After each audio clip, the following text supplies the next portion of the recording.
chômeur ou pas chômeur, un petit reportage court qui en dit longue. Le grand débat.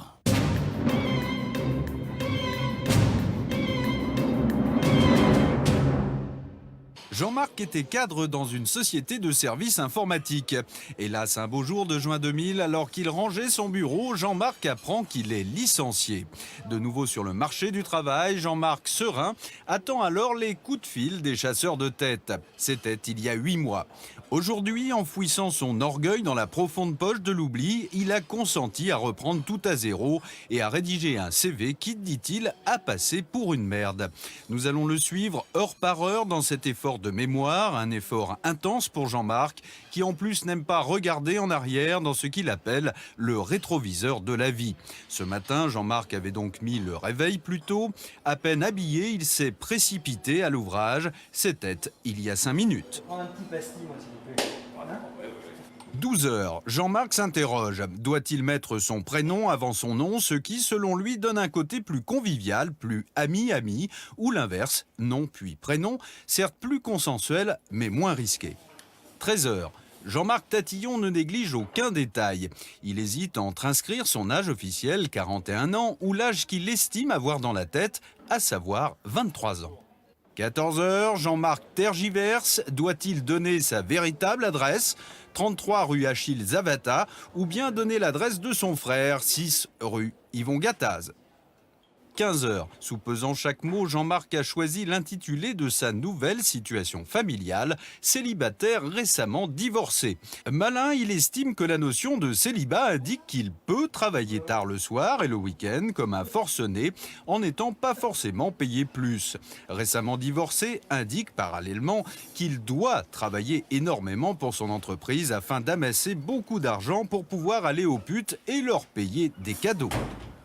16 heures, Jean-Marc s'accorde une pause. Son esprit s'envole et papillonne.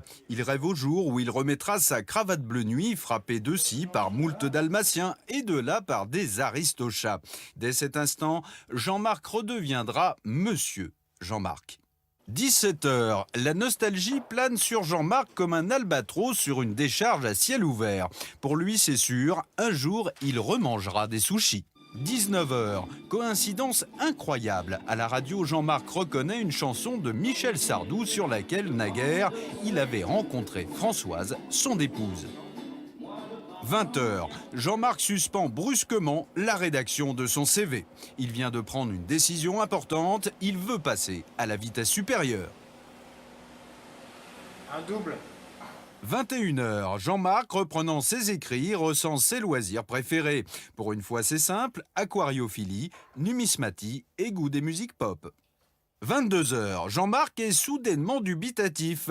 Jusqu'ici, il n'avait porté aucune attention aux personnes qui l'entourent. Or, il sent une sorte d'animosité générale envers lui, comme si sa stature et sa prestance faisaient de l'ombre aux petites gens. Il vient de comprendre la situation, et si c'était la jalousie des autres qui l'empêchait de trouver un emploi.